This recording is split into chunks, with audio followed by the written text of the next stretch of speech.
We are awaiting the response from Fox News to the bombshell lawsuit by Dominion Voting Systems that has shown the real fraud in the 2020 election was actually the false claims being stoked on their network by their hosts and their guests, as Fox on-air personalities and senior executives privately admitted it was all a lie. What the latest filing also showed, which is perhaps not surprising at all, is the extent to which Fox News was acting as the campaign arm of the Republican Party. Meanwhile, we're seeing a split in the Republican Party put on full display with two competing events. You have the annual Conservative Political Action Conference, CPAC, that has become the island of misfit toys, for lack of a better term, made up of the MAGA fanatics, which Donald Trump and Kari Lake will be headlining. And then you have the Jeb Bush-allied Republicans down in Florida at the Club for Growth's annual retreat, which will include Florida Governor Ron DeSantis and former Vice President Mike Pence. But let me be clear. Whatever schism exists between these two factions, the end goal is the same, going after tax cuts for the super wealthy and deregulation of their industries. For decades, they've tolerated extremists in the party base, regardless of whether that meant white supremacists or racists or violent extremists who would, let's say, sack the U.S. Capitol, as long as they were willing to put their votes on the table to help put a Republican in the White House. Which brings me back to this melding of Fox News and the Republican Party. Perhaps the perfect example is former House Speaker Paul Ryan, who, if you didn't know, sits on the board of directors at the parent company of Fox News. In fact, he has done so almost since the time he left Congress, where his one big accomplishment as Speaker of the House was passing the massive tax cut that benefited almost solely the super rich and big corporations, for which he squinted his eyes, gritted his teeth, and tolerated the growing MAGA movement. The latest Dominion filing appears to show Ryan repeatedly pleading with top Fox executives to move on from Donald Trump and stop spouting election lies. But Ryan has remained on that board as Fox continues to this day to push some of the same lies that he was supposedly fighting against. Last week, he was asked about that very decision by the Bulwark's Charlie Sykes. Is there a red line for you at any point where you said, I cannot be associated with a company that does this? I want to see the conservative movement get through this moment. And I think Fox is a big part of the constellation of the conservative movement.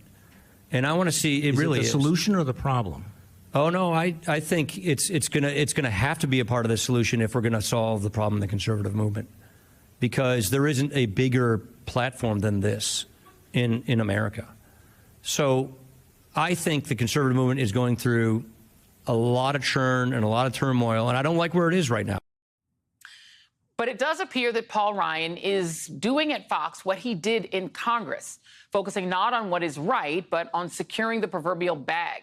Because as Rupert Murdoch said in his deposition, it's not about the red or the blue, it's about the green. Joining me now is Charlie Sykes, editor-at-large of The Bulwark and an MSNBC columnist. And Katie Phang, MSNBC legal contributor and host of The Katie Phang Show on MSNBC, is back with me as well. And I want to thank you, Katie, for some great legal pinch hitting as well on that previous story. But, Charlie, I do want to go to you first because you did get a chance to talk to Paul Ryan, and he does strike me as kind of the human embodiment of the problem here. He was willing to put up with a lot of shenanigans in the House as Speaker and put up with a lot of Trumpism and endorsed Trump because he wanted the tax cut and he needed the votes of the base of the Republican Party to get it. Well, it is interesting that Paul Ryan is taking the same approach to his position on the Fox board as he did as Speaker in the Trump administration. You know, when Trump was president, he basically said, I'm not going to criticize him in public. I'm going to talk to him in private. I want to be in the room. And this is this culture that's been developed. Paul Ryan's not alone in all of this idea that in order to be relevant, that you are in the room. So what they tell themselves, the story they tell themselves is that they make all of these compromises and all of these surrenders for the greater good because they can prevent something awful to happen. Same thing with Fox News. He thinks that if he tells Rupert Murdoch in private, this is terrible, we can't keep doing this, that's enough, that he doesn't have to talk to the stakeholders, the shareholders, the public. He doesn't have to tell the American public that Fox is telling them lies. And so this has basically now become this culture that Paul Ryan embodies, which is that, you know, whatever principles we have to shed as long as we're in the room, as long as we can influence things. But we're seeing where it led.